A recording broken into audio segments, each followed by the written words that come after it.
Okay, hello and welcome everyone to this ECIPE webinar about trade and technology.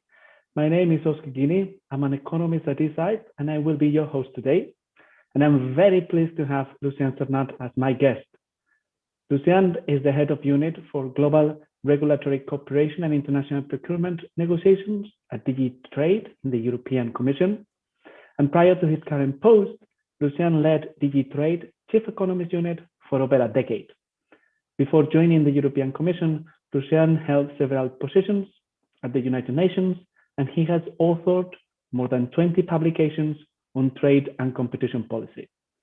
Lucien and I will be talking for the next 45 minutes about a paper that Lucien published with us titled, "We Need to Talk Trade and Technology." And trade and technology will be the topic of our conversation today. For those of you joining us in Zoom, you can click the raise your hand function to ask a question, or you can write your question in the chat anytime during the event. If you already have questions, please put it in the chat and I will try to ask those questions during the conversation. Okay, so Lucien, welcome. Thank you, Oscar. Hello, everyone. Pleasure to be here. Fantastic. Okay, so let's go straight to the topic. Let's talk about trade and technology. First, give us a summary of the paper and tell us why is this important.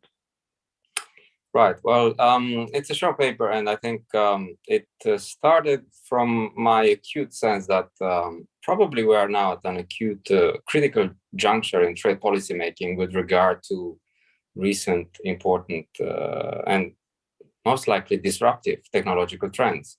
If you noticed, the paper starts by bringing this interesting feature of new business realities, most likely redefining some critical, very important industrial sectors. So you have, for instance, major software companies or IT or telecom companies announcing that they will start producing cars.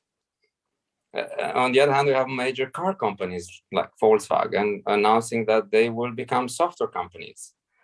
So this, to me, it illustrates very clearly that for the business community, at least, the dividing lines between companies specialized primarily in software or those specialized in more traditional industrial sectors is getting blurred to the point that they have to be competitive in many areas they were not primarily interested. So nowadays, we're talking of a continuum of trading goods and services. So I think that's the first point of the paper.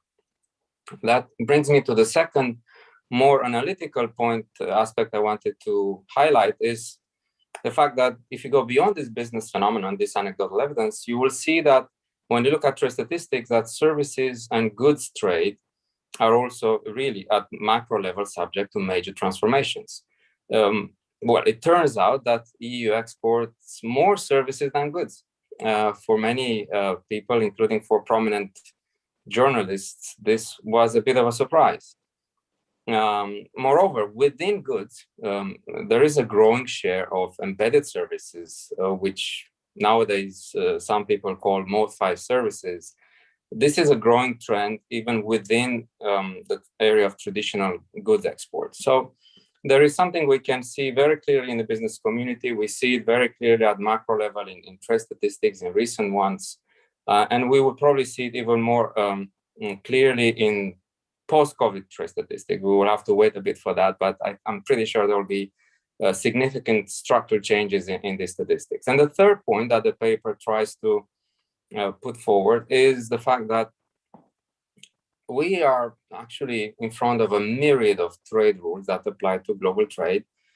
And they were written at a time when this kind of technology trends did not exist. And moreover, there was, I think, a much bigger difference between goods and services, which nowadays, as I said, are increasingly blurred. Whereas, unlike the business realities, trade rules are actually in disconnected silos. So we have the GATT rules for goods. We have the GATS rules for services. Of course, somewhere in between, we have TRIPS, which is very relevant for technology. And we also have other agreements like the custom valuation agreement, where these elements come nowadays somehow in a very interesting way to the fore of our trade policy thinking. So trade rules were not always written with emerging technologies in mind. So this is one of the conclusions of the paper. And when it comes to solutions, I don't have, there's nothing revolutionary. Basically I try to advocate that we could probably try to fix these problems using either unilateral, bilateral, or multilateral regulatory cooperation. And this is something perhaps we would come back to it later on. Regulatory cooperation would be extremely important for us to navigate this complex interaction between trade and technology. So that's very good. And let me kind of pick up on one of your points. I mean, you say on your paper that you know, these trade rules were written in the 1990s and they are no longer up to date. But can you explain a bit more why is that the case, and what can be done to make these trade rules, up to the task? Yes, well, I think I just gave you a quick summary of the paper, but what I was trying to trigger with my paper, and I hope this is actually also the kind of conversation we'll have in the future, something a bit deeper than that. I think we really need to unpack at a more profound level the complex interactions between trade and technology. Just to give you an example, I think we're talking about three important key elements that interact with each other in very complex, mutually reinforcing ways. So we have business realities. I just gave you some example of companies who will reinvent themselves using perhaps new technologies. Then we have a second area, which is trade policy making per se. So trade policymakers need to understand technology in order to kind of interact with it and promote it, get the most out of it. And then we have technology itself. I mean, technology happens in specific ecosystems, and that you need to understand it as well in order to position yourself vis-a-vis new technological leaders and global players. But if you first imagine yourself as being a global business, imagine, Oscar, you're the CEO of a major company that is engaged in global trade.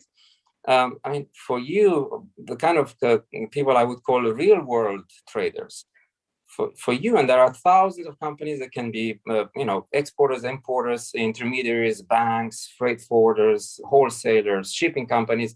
There's a whole range of people who depend on a well-functioning global trading system. And for these people, time is money. One extra day wasted somewhere in the wrong place, in the wrong port, on the wrong end of a ship, or in a warehouse can cost you dearly. So if new tech can help you navigate time in a more effective, in a more cost-effective manner, you would probably jump on that technology tomorrow. Therefore, technology often defines your firm's competitiveness. So that's one way of looking at trade and technology from the perspective of real-world traders. But then now change your tie, Oscar, and try to put a more sort of public servant kind of tie, and you are now a trade policymaker. If you imagine a trade policymaker, there's one quality that you absolutely must possess, and that is patience. I think trade policymakers are probably the most patient people on earth. No wonder that some trade officials reinvent themselves as yoga instructors somewhere along their career, because you have to be patient. Look at how long it takes for some of our new initiatives to actually materialize. You know, the last successful multilateral round in Geneva was concluded more than 25 years ago. Well, you may think multilateralism is difficult because of its nature, many players, many countries, they need to agree. Take bilateralism. I mean, even for an FTA, I think the recent EU FTAs needed more than 5 years to be negotiated. So basically, a trade commissioner has little chance to conclude an FTA launch by himself or herself. You conclude someone else's FTAs. And so this is a key element, I think, in the relationship between technology and policymakers. The influence that trade policymakers can have on technology is rather limited because we're slow. We have a very slow pace of putting new rules in place. In 20 years, imagine what happened technologically speaking in 20 years since the Uber around, or since the WTO launched the work program on e-commerce in 1998. That work program probably was written in WordPerfect or on a monochrome computer screen. Nowadays, we are talking about artificial intelligence, we're talking about blockchain, Internet of Things. So I think this is where we would need to find a better way to engage with technology as trade policymakers. Absolutely, because we have plenty of new technologies, and they are more and more established. 3D printing, Internet of Things, artificial intelligence, electric vehicles, e-health, blockchain, big data, and so on and so forth. And the application of these technologies is evident, and we all benefit from it. But trade, and they will go very fast. But trade rules are more static, and in a way they have to. So, I suppose my question is, what can trade policy rules do to be in sync or to accommodate these fast changing technologies and to enable countries to make them the best out of them? Yeah, in fact, this is the third element in the complex interaction between trade and technology. If trade policy makers have little influence on major technological disruption because of speed and other complex interactions, the opposite is not true. In fact, technology has great potential for trade policymakers to do a better job and for us to facilitate trade. So trying to adopt new technology as part of trade policy making, in particular in terms of enforcement and implementation of existing rules, if not in order to create new rules, I think it's paramount. This is the best thing that a progressive trade policy agenda making can actually do for your competitiveness. And you mentioned a few technologies that are clearly nowadays on the verge of becoming dominant or disruptive for trade policy. I mean, we had the container, fair enough. It was probably the container was the best trade policy negotiator, the best trade negotiator on earth, because the amount of trade created by containers, no trade negotiator could match that, no matter how many FTAs you put in place. But there are other new technologies now that can bring similar advantages. So blockchain is one of them, but also artificial intelligence. For instance, there is, I learned recently about the Dutch customs who, in collaboration with IBM apparently, they're trying to put in place an AI system, an artificial intelligence system that would track the millions of small parcels. Nowadays, we have e-commerce, and that's very difficult to track for custom official. But they have in place a web crawling system that would give you an idea about what is the fair price for a product, and then they will match those prices with HS codes. So you have a market-driven custom valuation tool, which is essential for custom officials to do their job, because they can actually spot irregularities, they can spot all sorts of things that may be incompliant with custom rules. So these are the kind of technologies that we as trade policymakers, in my personal view, should be very much open to it. And since I say personal views, maybe this is something I should have said from the very, very beginning. Everything I will say today here, these are personal views. These are my opinions, subject to, I mean, it's of an evolving nature. Technology is so fascinating that I'm not claiming I have all the right answers. In fact, I have more questions than answers. Absolutely. Yes. And we know that, and I know, understand that as well. So these technologies are valuable, but what is the value on these technologies? My understanding is that in many of these new technologies that you quote in your paper, like 3D printing, as you said, cars, which you describe as computers in wheels, the value is not in the ink or the sensor, but in the design, the code, the software to make the whole thing work. So my question is, how does trade policy adjust to the fact that an increasing proportion of the value of the goods and services that we trade is based on intangibles? And what can trade policy do to promote and protect this trade in ideas, this trade in research and in knowledge? Yeah, that's actually, I think, a $50 billion question, Oscar. It is true that nowadays, as I said, if you look at the way in which companies operate, very often the competitiveness edge of a product, of a particular product, doesn't come necessarily from the material characteristics of that product. You can use the same quality of your plastic, you can use the same type of wires. At the end of the day, if I'm going to choose one product over another, it's either because of its superior design, maybe it's superior functionalities, and they come from services. Maybe it's superior engineering, maybe it's superior, as I said, eco functionalities, maybe it consumes less, maybe it's climate friendly. There are many reasons that stem from these embedded services, what I nowadays call Mod 5 services, and I'm not the only one to refer to them as such. But I think this is only one part of the story, because at the end of the day, we have many ways in which you can trade services. So luckily, for most of the digital services, we don't have the traditional trade barriers. We may have other emerging barriers, but we can still trade in ideas. If you put something on GitHub or anywhere else, this is the fascinating, and I think this is the innovation, the technology diffusion aspect of the internet revolution. But again, coming back to what trade policymakers can do, there's really not much we can do, and probably we should stay out of the way for such technologies to flourish as much as we can, unless there are undesirable social side effects. But there is more to it. I think we can take a more proactive role in adopting these technologies, or looking around and say, wait a second, can we as trade policymakers adopt and borrow? Can we actually innovate based on the existing technologies, our own core business, the way we do policy, the way we implement trade policy? And I have a very good example for you today and for our audience, something I put forward a couple of years ago in a paper I called Trade Policy 2.0. So you have Industry 4.0, but I think in trade policy, we are not yet at 4.0. We are probably still at 2.0 in a way. And I'll give you one example from the business community. If you would be, again, a CEO, Oscar, I'm sure you would be extremely interested in making sure that your supply chains function smoothly, that you can have perfect traceability of your products, either in terms of inputs from your suppliers or the way in which your distribution system works. So there's no problem with the products being lost or products ending in the wrong shelf in the wrong supermarket. So how do companies ensure this traceability and their supply chain management? Well, nowadays they all use barcodes.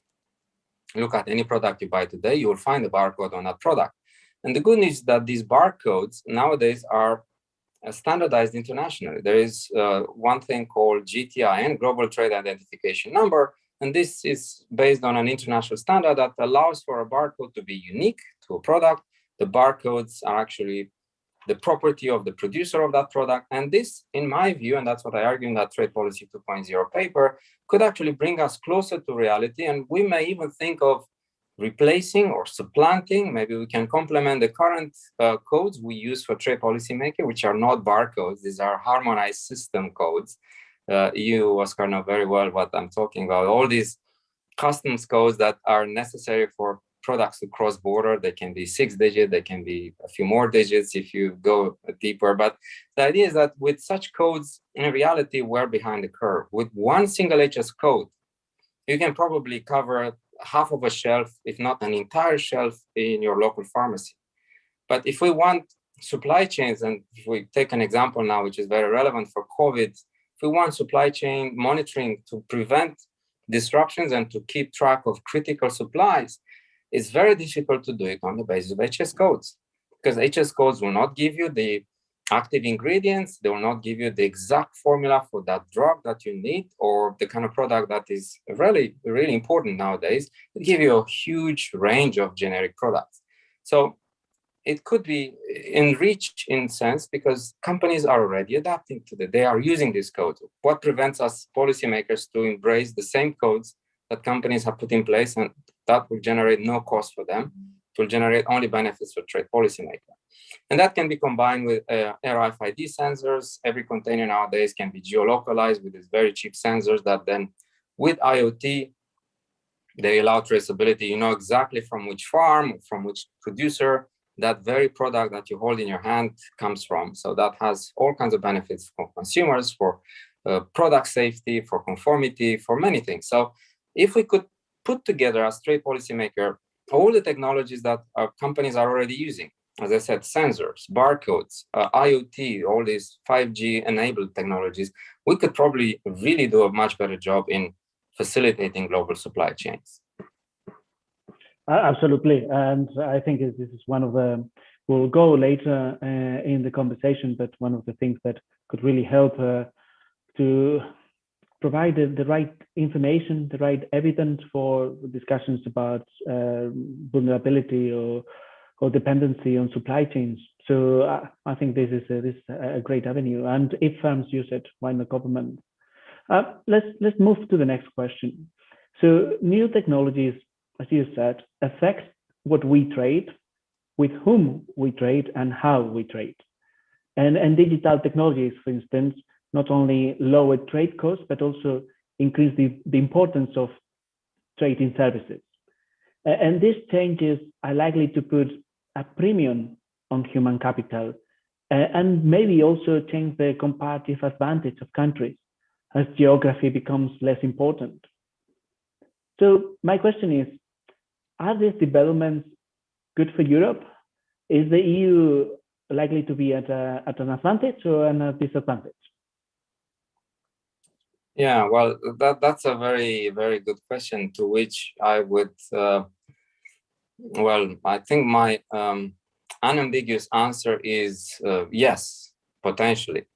So it's another way of saying that the economists tend to say yes, well, it depends. Now I'm saying unambiguously yes, potentially. So there is a bit of it depends in my answer. I think it very much depends on the way in which trade policy creates synergies with other I would say elements that would shape comparative advantage in the future. Let's take, for instance, digital technologies, right? So it's no secret that the EU is no longer the global leader in some of these technologies, and that's a fact of life. You cannot be a leader in everything forever. I mean, look no further than the Euro Football Championship. Portugal won the title, but now they're out. France is the world champion, but they're also out. So it's a very competitive world out there, and you just need to make sure that you make the most of the latest technologies, no matter who develops them. So I think most importantly, apart from developing new technologies, you should also enable companies to adopt technologies. You can foster the adoption of technologies. And here I think very important is to ensure that SMEs adopt such digital technologies. You also need to ensure that there is fair competition. It's no secret that some of these new technologies may lead to anti-competitive practices or to excessive concentration, which in itself is not necessarily bad, but may lead to abuse of dominant position. And trade alone is not able to fix such practices, especially in digital areas. Even in traditional goods, where we have trade defense instruments or anti-dumping or anti-subsidies, distortions, significant distortions still persist. We don't have anti-dumping in services. We don't have disciplines on subsidies for services that are watertight. I mean, there are some loopholes in the system. But I do believe that the EU has the ingredients to remain competitive. The last paper I authored as chief economist, we looked at the competitiveness of European exporting SMEs. And we had this digital intensity indicator.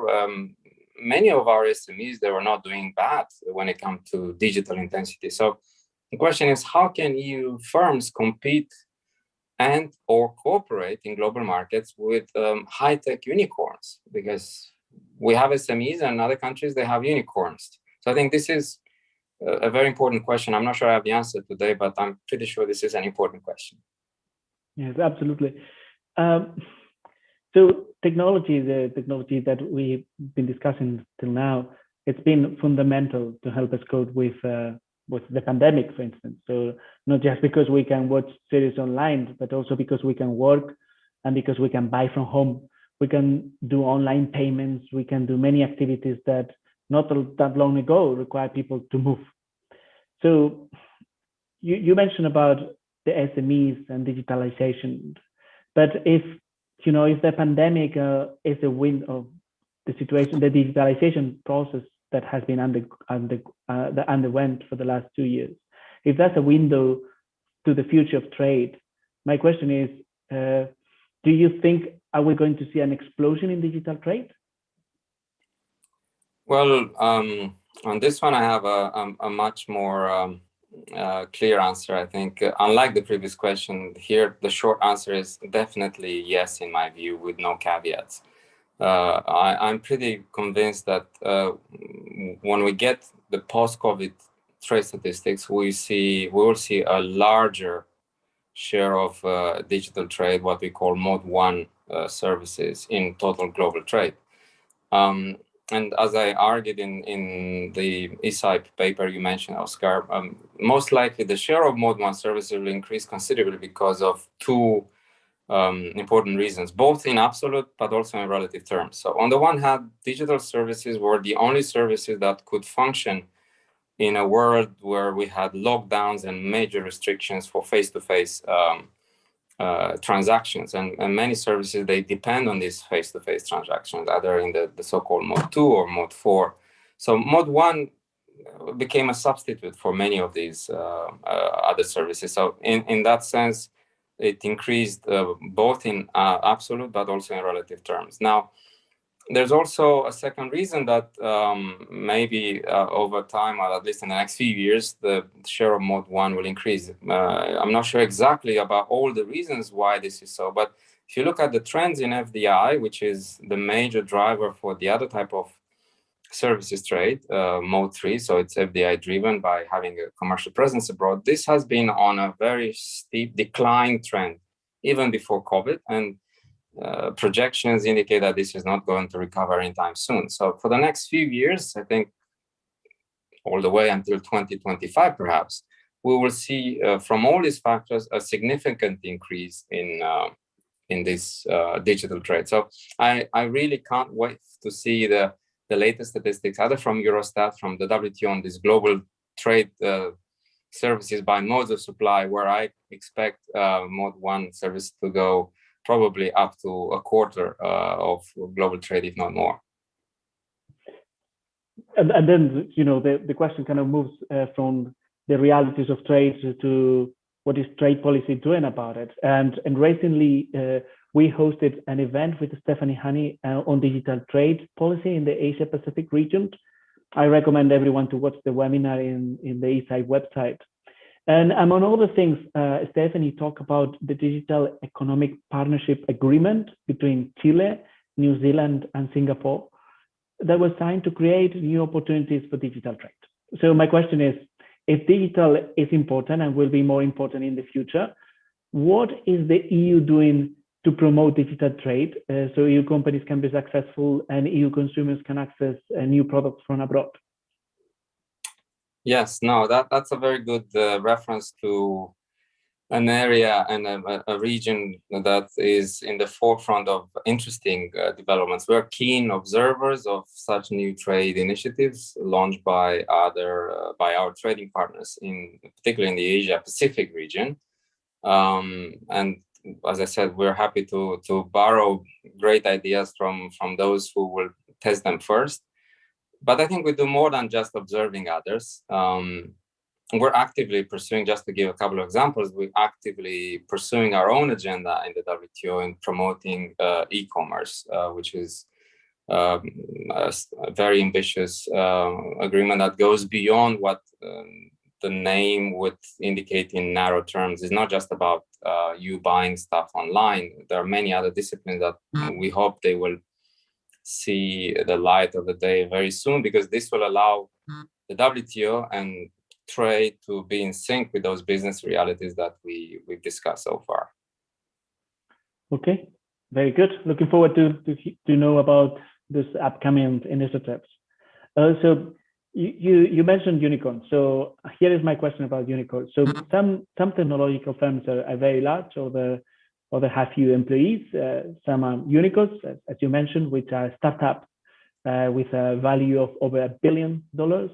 Others, let's say, have more humbler valuations. In the EU, as you mentioned, we don't have many unicorns, but you mentioned that we have plenty of very good SMEs. So my question is, what's the relationship between SMEs and unicorns? And from the policy point of view, what can EU trade policy do to support EU SMEs in a world that is increasingly dominated by large firms and unicorns? Well, again, maybe I should start by simply saying that it's very difficult for any single policy intervention to create unicorns. So let's get that out of the way immediately. There's, in my view, not the role of any policy, but in particular trade policy, to aim at creating unicorns. That's not how I think these things work in a market economy. But it is true, and I think this is a bit startling, in fact. It is true that when it comes to unicorns, and I think they are an indicator of some important phenomena in terms of entrepreneurship and dynamism of an economy. If you have so many thriving companies reaching this 1 billion and beyond type of market capitalization, this is quite impressive. And it's startling that the EU is far behind the US. The EU is also far behind China and even behind India. And when you look at our economic weight and all the ideas and the skills and the economic opportunities that we have as individuals in Europe, you start wondering why don't we have many of these garage startup ideas becoming valuable companies conquering the world, or just the domestic market, since many unicorns, they become unicorns by simply, to a large extent, serving the local market. Not all of them are global companies, but anyway, they're very successful companies. So I'm not sure exactly, really, I don't know what trade policy can do in order to change this equation, but I think there is one thing we can do for sure for SMEs. The most important benefit we can offer to SMEs is to reduce the most important barriers facing their expansion in foreign markets. And nowadays, tariffs are really, except a few markets or sectors, they're not the most important barrier. I think if you take, for instance, our own tariffs, if you take into account all the FTAs we have, the weighted average tariff on everything we import is 0.3% or so. But what really makes a huge hurdle for SMEs is the regulatory divergence. Your product needs to comply with, or your services needs to comply with lots of domestic regulation, with all kinds of standards, and there can be differences in these standards.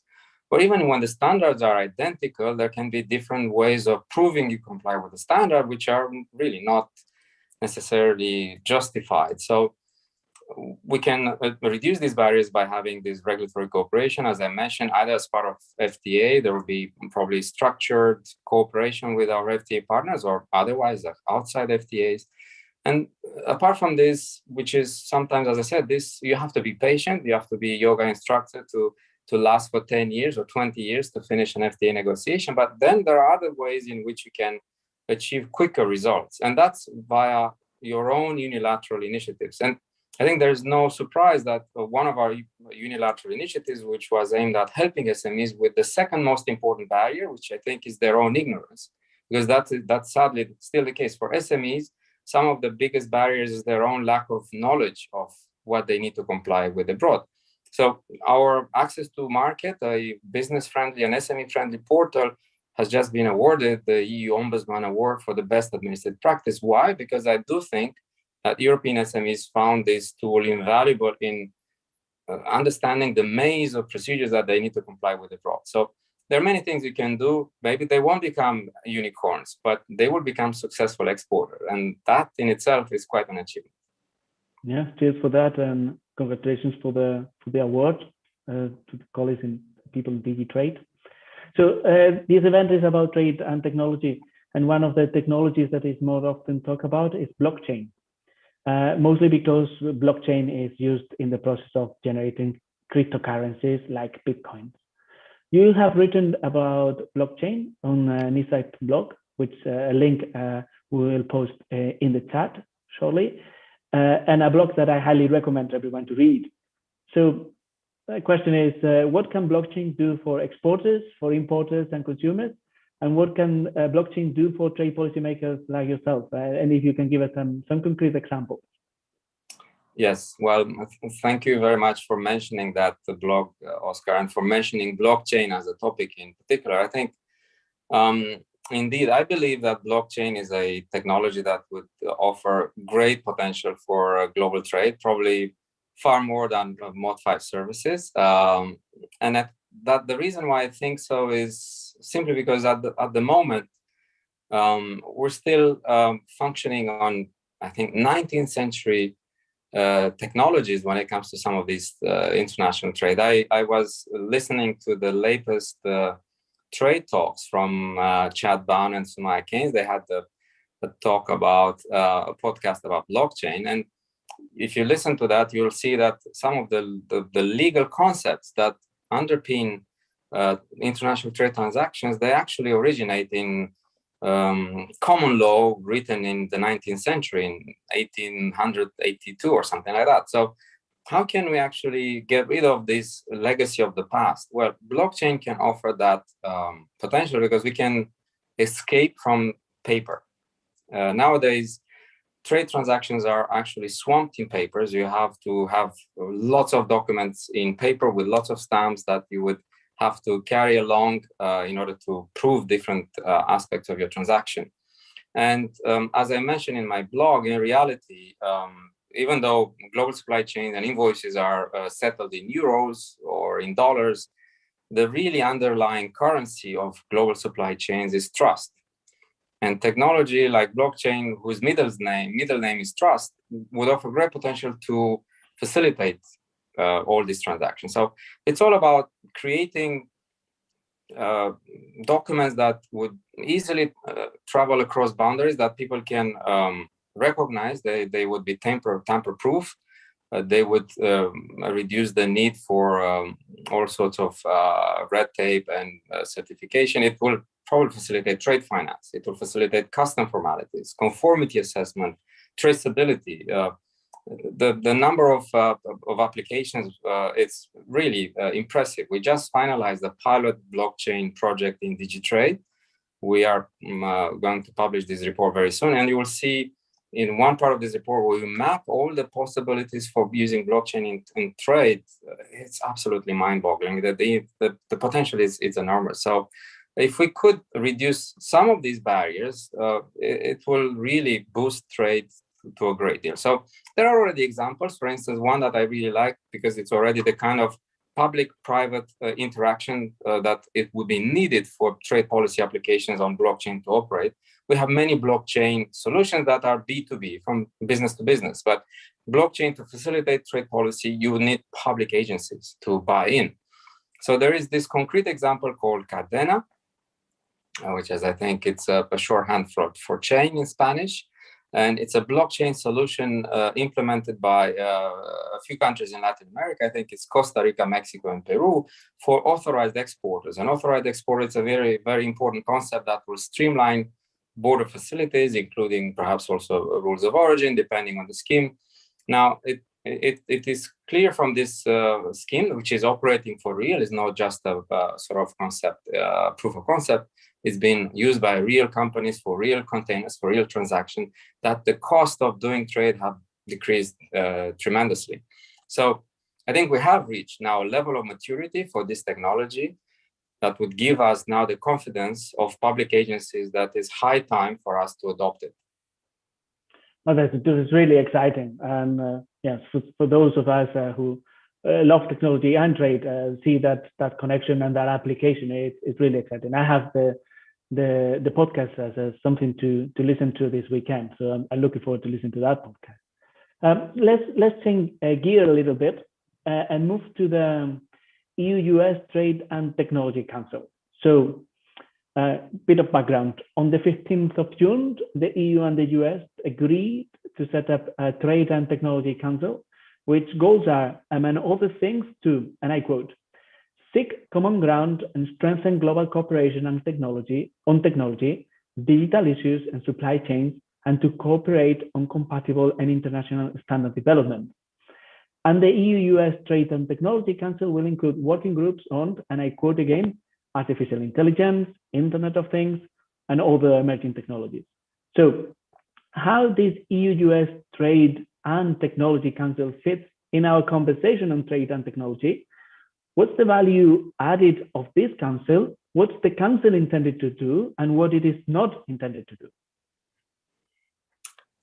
Well, these are, I understand very much the interest from our audience for this important initiative. I think there is absolutely no doubt that there will be a lot of the kind of things that we've been now exploring. They will also feature on the agenda of our transatlantic discussions on trade and technology. It goes without saying that these are topics that would be of major interest for us to make progress on. It was indeed announced as an important priority, both by the US and the EU administrations. And really, how does it fit with our conversation today? Well, I can only express my personal views here, but I think it really fits like a glove. I mean, it's mostly about digital technologies, of course, but not only. We have artificial intelligence, cyber security, for instance, security of supply chains, many of the things where we have potential for cooperation. They would really lend themselves to a dialogue, and hopefully soon thereafter to some concrete deliverables that would bring, particularly for these emerging technologies, we hope that we'll have a more coherent regulatory approach across the Atlantic in order to facilitate trade, particularly for SMEs. Very good. So to be continued, I suppose.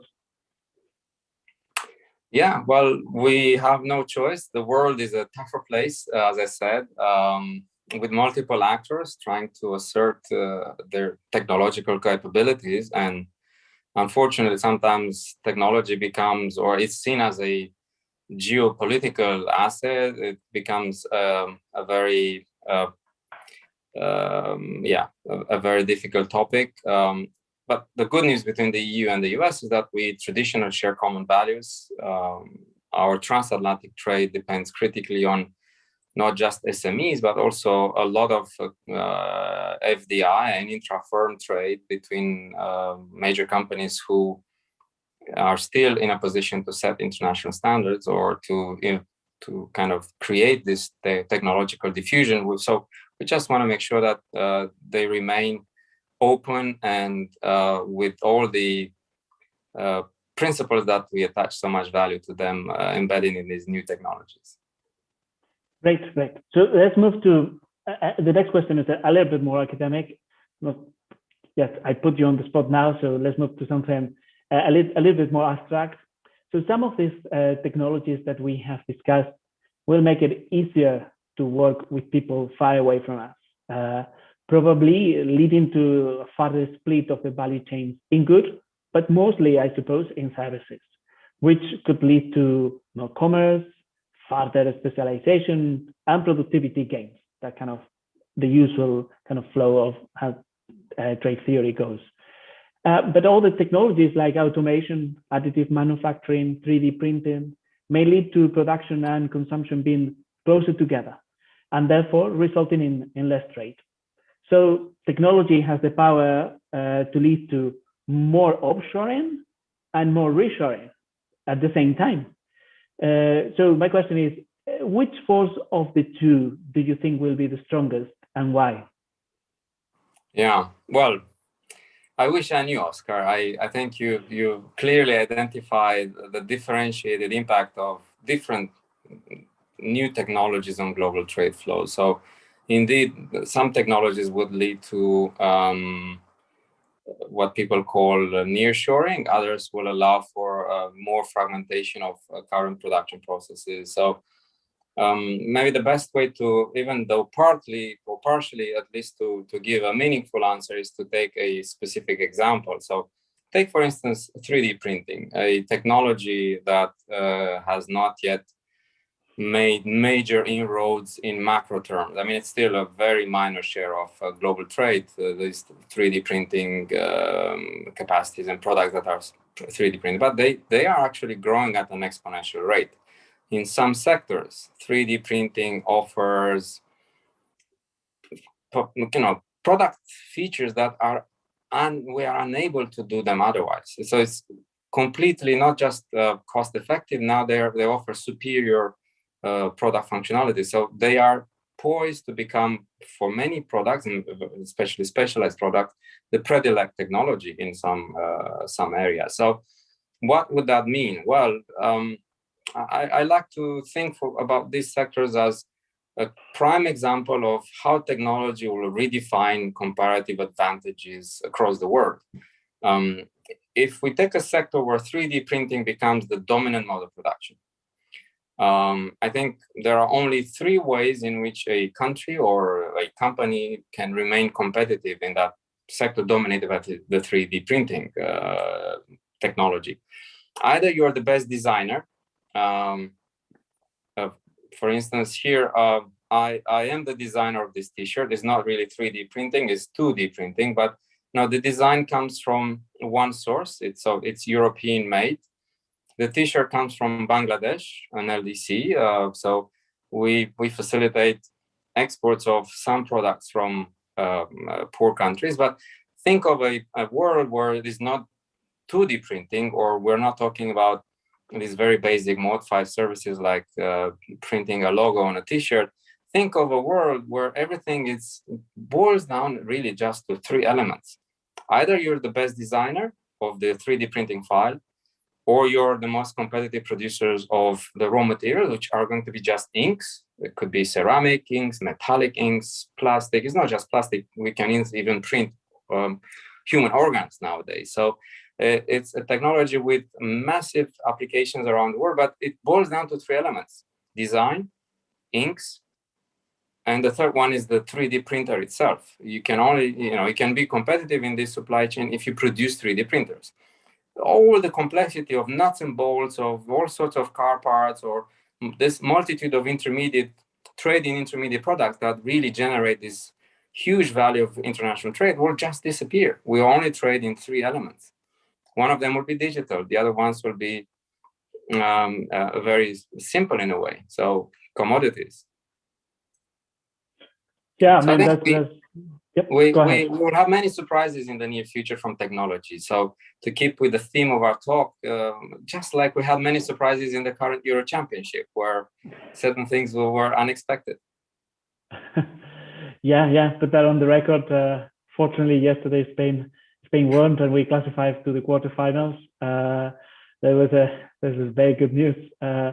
But your points about in a world dominated by 3D printing and digital technologies, the role of competitive advantage is something we have talked during this 45-50 minutes. I mean, the importance of human capital in that kind of future in order to improve or to have your competitive advantage vis-a-vis all the countries, and how it's probably. If I will be a European policymaker, I will be thinking, it sounds like boring and traditional, but human capital again becomes really critical to be successful in the future, and it will be even more in a future dominated by design, by trading ideas, by this research, trading research, and so on. Okay, so we are approaching the end. We still have 10 minutes. I have some questions from the audience, and I encourage the audience to ask more. But I have the privilege to be hosting you, so I can also have the privilege to ask the final question from my side. So my question is it's a bit provocative. It's not technology making trade policy obsolete. So let's say, if I'm going to talk about hypotheticals here, if I need a graphic designer to prepare the layout of a paper or for a t-shirt like the one you have, I can find that person online. I can place an advert in a website that advertise work for freelancers, and I can pay that person with PayPal or even with cryptocurrency. I mean, my point is that I can basically import something without any interaction or with trade policy or free trade agreement. So if that's the future, where does trade policy fit into that future?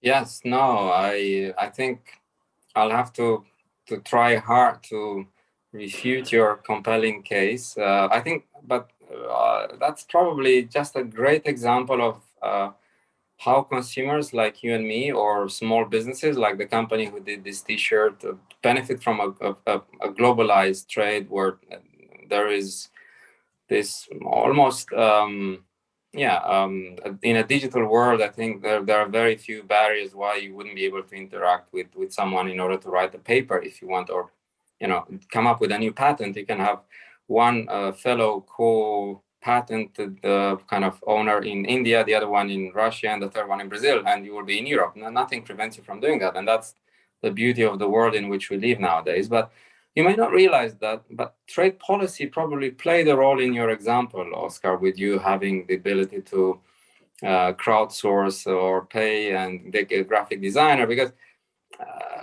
we actually tried very hard to ensure that there is a moratorium on custom duties for electronic transmissions. So everything you mentioned would happen electronically, but I think maybe it may sound difficult for us to conceive it, but it's technically not impossible for such transactions to be subject to tariffs. In fact, we tried very hard to ensure that at the WTO, this moratorium on non-imposition of custom duties on electronic transmission is extended. I think it actually expired now in June, if I'm not wrong. But the good news is that we have introduced this commitment, which will not expire in all our FTAs or in most of our FTAs. Many other countries did the same. So this is an example that we can still be relevant if we focus on those elements that can actually stifle the technological progress. And as I said, for me, what really is important is for trade policy not to interfere with each commercial transaction. In fact, trade policy should try to facilitate such transactions and only put in place rules that are needed to, as I said, to protect certain societal goals like privacy or anti-competitive practices, or ensuring that there is no unfair subsidization, those sort of things. And I think beyond this example, the really what drives my passion for trade and technology as a topic is actually the potential that technology has in order to allow us trade policymakers to do a better job, to make trade policy more effective. And this is where I see far greater potential in the sense, because otherwise we really can't have a lot of impact on technology. Technology, it's a fascinating world of its own. It has its own rules, it's very dynamic. We can't pretend that we can shape that to a large extent. But sometimes we can. I mean, take, for instance, robots. It's very important and only natural for some industrial robots to be highly regulated across countries, simply because they can be lethal. Robots are very powerful and pretty smart objects, but sometimes powerful and smart can become, if there is an error, or if it's a human error, the interaction between a robot and a human, it can be a serious injury. So robots are subject to certification, to testing, to conformity assessment. If these standards that we are going to test on robots are different across countries, you can imagine that then trade policy becomes a barrier for trading robots. I mean, I think trading robots is probably an important element. There are probably side effects in terms of jobs, but all in all, I think it's something you can't really be against. So what we can do is to make sure that everyone applies international standards, and that international standards are actually up to the task in order to make sure that robots are a safe piece of machinery. Mm-hmm. That's a good answer. I mean, I was not trying to make you redundant or to kind of replace DigiTrade by a large computer with blockchain. No, that was not my intention at all. So just one question from the audience before we close. So we have one question from Morten Peterson, which is asking you about something you mentioned at the beginning regarding this continuum of trade of goods and services, and that distinction that the trade policymakers do, but firms and businesses don't do that anymore, or to the same extent. So basically, the question from Morten is whether the GATS and the GATS deserve modernization. Should they be merged? Should they be replaced? What's your take on it? Yeah, but that's a very big question for a last minute sort of short answer from my side. I think what I try to argue in some of my academic writings was that I don't think we should replace the existing rules. They were there for a reason, and to a very large extent, to a overwhelming extent, I think they are still fit for purpose. There are nonetheless certain elements, and they are becoming more and more important, where there are missing gaps. In fact, it's not the rules per se that are wrong, it's the missing links between the rules. So therefore, we may need bridges between GATT and GATT and GATT and TRIPS and so on and so forth. So try to modernize these rules, but not necessarily through grand scale, grand bargain, sort of single undertaking, the kind of rounds that will take decades. Very often, this kind of minor adjustment of the rules can happen in committee work at the WTO or through minor amendments. We've seen such things in the past, and they were significant. I mean, this harmonized system, the codes that we all use as custom officials, I mean, they are usually constantly adopted to reflect new technologies. Try to find in the harmonized system the word typewriter. You will no longer find the word typewriter. There is no code, I think, anymore for typewriters. Why? Because we don't produce typewriters anymore. We updated those rules in order to reflect the new technologies. The same could apply on many other fronts. So it could be this evolution rather than revolution. Fantastic. All right. So, Lucian, thank you very much for this conversation and for enlightening us on the topic of trade and technology. It's been a great learning experience, and thanks for helping us understand how trade policy fits into that trade and technology dichotomy. This is an ever evolving discussion, and I'm sure we'll have plenty of opportunities to continue talking about this. So, thank you so much, and thanks to all of you who have been with us during this hour. Thanks for joining us, and have a nice afternoon.